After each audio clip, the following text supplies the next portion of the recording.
오늘은 미국 대선과 관련된 한국 매체 보도 방식에 대해서 이야기해 보겠습니다. 많은 분들이 궁금해하셨던 이 주제 쉽게 풀어서 설명드려볼게요. 첫 번째, 한국 매체에 편향된 보도. 미국 대선 기간 동안 많은 한국 뉴스와 매체들은 해리스가 가볍게 승리할 것이라고 보도했습니다. 하지만 실제로 미국에서 세금 내고 공과금 내면서 사는 유권자들의 생각과는 크게 달라지요. 그래서 한국 매체의 이러한 편향된 보도는 많은 사람들에게 의문을 남겼습니다. 일본의 트럼프 대비, 한국 방송사는 일본이 트럼프의 당선을 경계한다 라고 전했지만 사실 일본은 아베 정권 시절부터 트럼프와의 관계를 철저히 준비하고 있었습니다. 일본은 트럼프 스타일의 비즈니스 마인드를 아주 잘 알고 미리 대비했던 거죠. 이러한 보도는 마치 한국이 줄을 잠깐 잘못 서더라도 괜찮다라는 안도감을 주려는 것처럼 느껴졌습니다. 세 번째, 한국 매체의 선거 당일 보도. 선거 당일에도 한국 방송은 트럼프가 앞서고 있는 상황에서도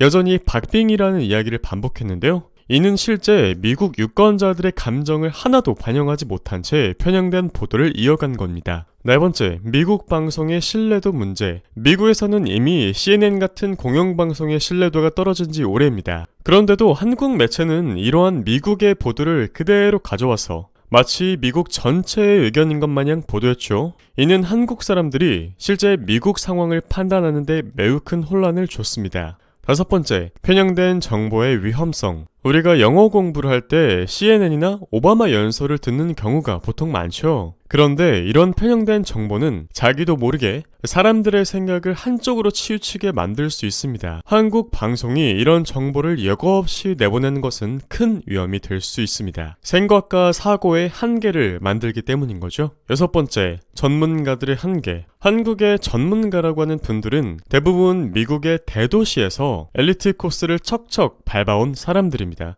그래서 사실 일반 미국 시민들이 겪는 경제적 어려움이나 현실적인 문제를 잘 이해하기는 어렵죠. 그렇다면 그 문제를 이해하지 못한다라는 것은 보도의 깊이와 진정성을 제한하는 요소가 될 수밖에 없는 겁니다. 7번, 부정확한 여론조사 의존. 한국의 매체는 아직도 전화 여론조사에 의존해 보도하는 경우가 많습니다. 하지만 전화 여론조사 따위는 실제 유권자들의 생각을 제대로 잘 반영하는 경우가 별로 없죠.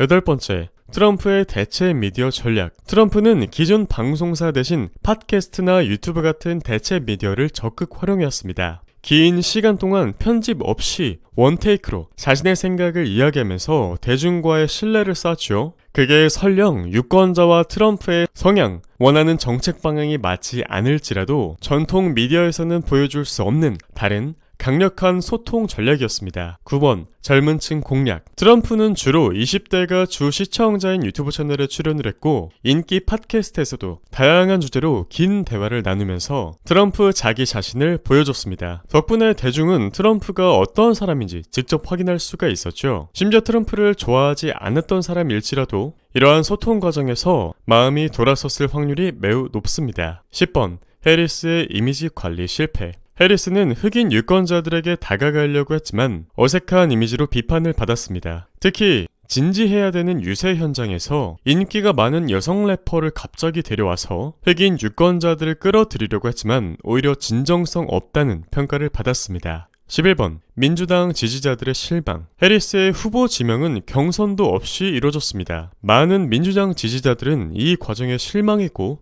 공정과 정의, 상식을 잃어버린 일부는 트럼프 쪽으로 돌아섰습니다. 12번, 트럼프의 새로운 지지 기반. 이번 대선에서는 과거의 트럼프를 비판하던 다양한 전문가들이 트럼프 쪽으로 모였는데요. 과거의 적을 오늘날의 동지로 만든 덕분에 이는 공화당에게 매우 큰 힘이 되었고 트럼프의 지지 기반을 강화하는 요소가 되었습니다. 13번, 한국의 예측과 결과. 실제 몇몇 한국의 전문가들만이 트럼프의 승리를 미리 예측했는데요.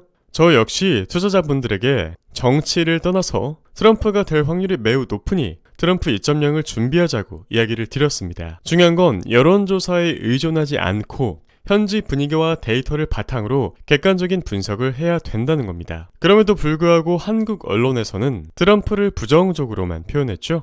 그래서 이번 대선은 우리 대중들에게 큰 교훈을 남겼습니다. 대중 매체의 보도를 그대로 믿기보다 다양한 정보를 수집해서 교차 검증하고 스스로 판단해야 된다는 점입니다. 특히 투자자의 경우 감정에 치우치지 않는 객관적인 시각이 매우 중요합니다. 한국 매체도 이번 사례를 통해서 더 객관적인 보도를 하고 감정적인 보도를 피해야겠죠. 우리들 역시 다양한 시각에서 정보를 접하고 스스로 판단하는 게 중요합니다. 자, 그래서 결국에 공화당이 상원 과반을 차지했고 하원도 우세하죠. 그래서 레드 스윕 가능성이 있습니다.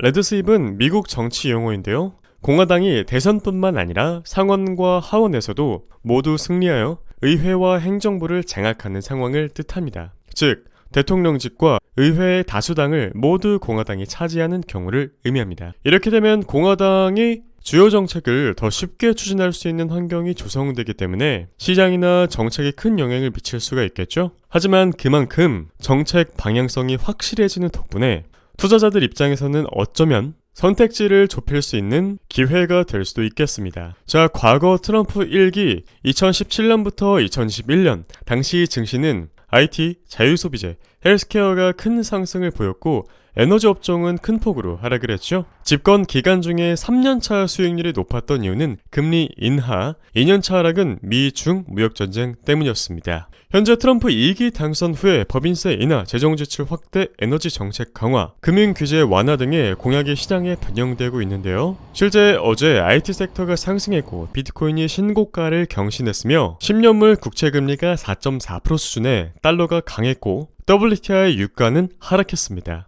그리고 특히 트럼프의 친기업적 정책은 법인세 인하와 규제 완화를 포함해 기업들에게 긍정적인 환경을 제공할 것으로 예상되는데요. 이러한 정책은 특히 중소형주에 긍정적인 영향을 줄 수 있는 덕분에 러셀 2000 지수 같은 중소형 지수의 상승도 기대해볼만 하겠습니다.